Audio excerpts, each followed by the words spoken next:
BRS భవన్లో కేటీఆర్ మాట్లాడుతున్నారు. ఇప్పుడు లైవ్ చూద్దాం. మహాత్మా గాంధీ యూనివర్సిటీలో, పాలమూరు యూనివర్సిటీలో, శాతవాహన యూనివర్సిటీలో ఎట్లాంటి పోరాటాన్ని అయితే ఆనాడు చూసినామో అంతకు ధీటుగా ఈరోజు రాష్ట్ర ప్రభుత్వాన్ని సవాల్ చేస్తూ ఈ పోరాటంలో వీరోచితంగా ముందున నడుస్తున్న మా తమ్ముళ్ళకి చెల్లెళ్ళకి హృదయపూర్వకంగా తెలంగాణ ప్రజల తరపున వారికి సెల్యూట్, వారికి నా ధన్యవాదాలు కూడా చెప్తా ఉన్నాను. 10 రోజులుగా ఇంత పెద్ద పోరాటం జరుగుతుంటే సహజంగా ప్రజాస్వామిక లక్షణాలున్న ప్రభుత్వం అయితే వారిని పిలవాలి, మాట్లాడాలి, వారి ఆందోళనలను విరమింపజేసే ఆలోచన చేయాలి.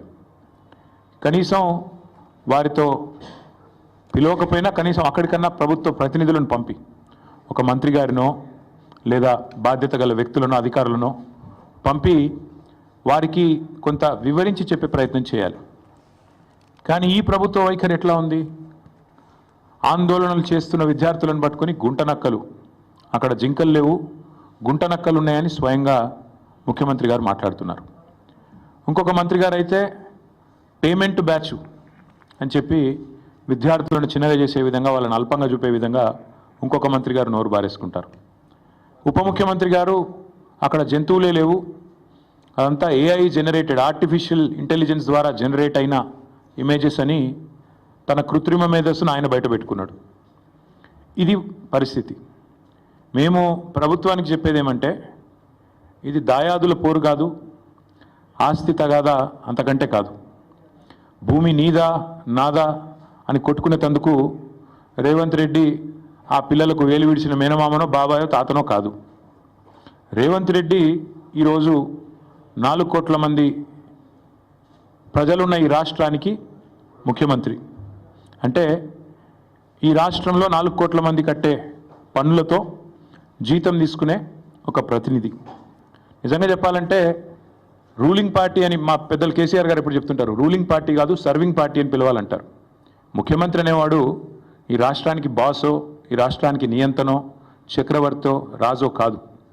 ఒక పెద్ద పాలేరులాగా, ఒక పబ్లిక్ సర్వెంట్ మాదిరిగా పనిచేయాల్సిన బాధ్యతలో ఉన్న వ్యక్తి. మంత్రి అయినా, ఎమ్మెల్యే అయినా, ఎమ్మెల్సీ అయినా మేమందరం కూడా వేరే పబ్లిక్ సర్వెంట్స్, మేమంతా ప్రజాసేవకులం.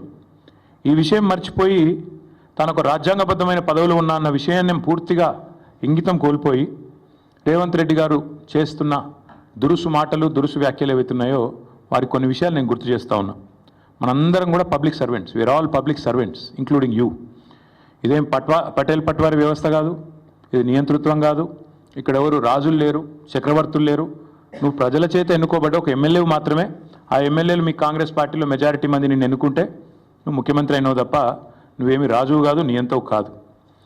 పేరుకేమో ప్రజాపాలన, కానీ చూస్తే మరి ఈరోజు ప్రజాస్వామిక స్ఫూర్తి అనేది కనీసం అణుమాత్రం కూడా మీరు చేసే ఒక్క పనులు కూడా కనబడతలేదు. ఎంత దుర్మార్గంగా మొత్తం దేశం మొత్తం చూస్తూ ఉంది. ప్రజాపాలన అనే అర్థానికి పాతర వేసి బుల్డోజర్లతో, జేసీబీలతో మేము పాలకులం, మీరందరూ నా కాలి కింద చెప్పులాగా ఉండాలనే విధంగా మీరు బానిసలు అన్నట్టుగా ఒక విచిత్రమైన మానసిక రోగంతో కదా బాధపడుతున్నట్టుగా రేవంత్ రెడ్డి గారి ప్రభుత్వ వ్యవహారం ఉంది. మాట్లాడితే గవర్నమెంట్ భూమి, అసలు గవర్నమెంట్ భూమి ఏంది? రోడ్లు, చెరువులు, గుట్టలు, రాళ్ళు, రప్పలు, నేను గవర్నమెంట్ కాబట్టి నేను ఇష్టం ఉన్నట్టు చేస్తా, నా భూమి. Let me remind mister Revanth Reddy, a government is a mere custodian, not the owner. People are the owners. You are just a custodian. నువ్వు ధర్మకర్తవు మాత్రమే. ప్రజల సొమ్ముకు, ప్రభుత్వ భూమి అంటే ప్రజల సొమ్ము అది కాబట్టి ప్రజల సొమ్ముకు నువ్వు ధర్మకర్తవు మాత్రమే. You are a mere custodian for a very short time. నేనేదో రాజును, ఇది నాది రాజ్యం అన్నట్టుగా బిహేవ్ చేస్తే వారికి గుర్తు చేస్తా ఉన్నా, అది యూనివర్సిటీ భూమి, గవర్నమెంట్ భూమి అనే పంచాయతీ పక్కకు పెడితే నువ్వు your mere trustee and custodian అంతే. ధర్మకర్తవు తాత్కాలికంగా ఉన్నవాడు. దాన్ని కాపాడాల్సింది పోయి ఇష్టం వచ్చినట్టు పనిచేస్తాను, ఇష్టం వచ్చినట్టు వ్యవహారం చేస్తానంటే కుదరదు. రోజుకు 18 గంటలు పనిచేస్తానని చెప్పుకుంటాడు ముఖ్యమంత్రి గారు. కనీసం ఒక 10 నిమిషాలు మనిషిలాగా పనిచేయి. ఒక రియల్ ఎస్టేట్ బ్రోకర్ లాగా 18 గంటలు కాదు 20 గంటలు పనిచేయచ్చు. ఒక 10 నిమిషాలు 15 నిమిషాలు ఒక మనిషిలాగా, ఒక తండ్రిలాగా, ఒక తాతలాగా భవిష్యత్ తరాల మీద సోయితోని పనిచేయని చెప్పి నేను ముఖ్యమంత్రికి చెప్తున్నా. నేను అడుగుతున్నా, నిన్న మా జగదీష్ రెడ్డి గారు కూడా అడిగినారు, ప్రభుత్వ భూమి అని చెప్తున్నారు పెద్దలు. ప్రభుత్వ భూమి అయితే దొంగల్లాగా ఎందుకు పోతున్నారు? అందరికీ దొంగల్లాగా ఎందుకు పోతున్నారు? ప్రభుత్వ భూమిలోకి అర్ధరాత్రి పోయి దొంగల్లాగా జేసీబీలు పెట్టి దొడ్డిదారిన పోయి పిల్లలు ఆందోళన చేస్తుంటే వారితో మాట్లాడకుండా దొడ్డిదారుని ఎందుకు ఈ ప్రయోగాలు చేస్తున్నారు? నెంబర్ 1. నెంబర్ 2, మీరే కదా కోర్టుకు చెప్పారు మార్చి 27-28 నాడు ఒక పిల్ పబ్లిక్ ఇంట్రెస్ట్ లిటిగేషన్ ఒక ఎన్జిఓ వాటా ఫౌండేషన్ అని వారు ఫైల్ చేస్తే మీరే చెప్పారు కోర్టుకి 10 రోజులు సమయం ఇవ్వండి, మా జవాబు చెప్తాము, కోర్టులో మా కౌంటర్ ఫైల్ చేస్తాము అన్నారు. మరి ఆ 10 రోజులు ఏం పడిపోయిందని వాళ్ళ బుల్డోజర్లు పంపి అర్ధరాత్రి అపరాత్రిని లేకుండా ఉన్న చెట్లన్నీ కూలగొట్టి అక్కడున్న పశువులను చంపేసి అక్కడున్న పక్షులను గూళ్ళు చెదిరేటట్టు చేసి ఈ 10 రోజులు దొంగల్లాగా ఎందుకు వ్యవహారం చేస్తున్నారు? ప్రభుత్వ భూమి అన్నమాట నిజమే అయితే ఎందుకు ఈ దొంగ వ్యవహారం? ఎందుకు పగటిపూట పోవట్లేదు? ఎందుకు అర్ధరాత్రి దాడి చేస్తున్నారు? కోర్టు సెలవులు చూసుకొని శనివారం, ఆదివారం, ఉగాది, రంజాన్ ఇవి చూసుకొని వందల వాహనాలు అక్కడ పంపి బుల్డోజ్ చేస్తారా? ఇదేనా ఒక ప్రజాస్వామ్యంలో ఒక నీతివంతమైన పరిపాలన అందించే వాళ్ళు, ప్రజాపాలన అని చెప్పుకునే వాళ్ళు చేయాల్సింది? దొంగదారిన పోవడమే కాకుండా పనికి మాలిన మాటలు మాట్లాడతారా? గుంట నక్కలు అని మాట్లాడతారు. ఎవరు గుంట నక్కలు? వాళ్ళ పిల్లలు చెప్తున్నారు, అవును మేము నక్కలమే కానీ నీలాగా పందికొక్కు కాదని చెప్తున్నారు. ముఖ్యమంత్రి గారికి అన్ని మాటలు పడాల్సిన అవసరం ఉందా? పిల్లలతో పిలిచి మాట్లాడొచ్చు కదా. అరే ఇంత దారుణంగా, ఇంత అన్యాయంగా హైకోర్టు ఎన్నిసార్లు తిట్టిందండి? ఈ హైడ్రాతోని వీకెండ్స్ పని చేసుకుంటా, శనివారాలు ఆదివారాలు పని చేసుకుంటా, కోర్టు సెలవు దినాల నాడు హైడ్రాతో మీరు కొడుతున్నారు పేదల ఇండ్లు, ఇంకోసారి పిచ్చి చేస్తే హైడ్రాను రద్దు చేసి పారిస్తాను కూడా హైకోర్టు చెప్పలేదా? అయినా మీకు బుద్ధి రాదా నీ ప్రభుత్వానికి? బుల్డోజర్లు ఎందుకు పోతున్నాయి ఆదివారాలు శనివారాలు ప్రజల మీదకి? అంటే ఎన్నిసార్లు కోర్టు చెప్పినా, హైకోర్టు చెప్పినా, సుప్రీంకోర్టు చెప్పినా నీకు బుద్ధి రాదా? ఇంగితం రాదా నీ ప్రభుత్వానికి? అక్కడ పులులు లేవు, జింకలు లేవు అని పంచ్ డైలాగులు చెప్పడం ఏముంది నాకు అర్థం కాదు.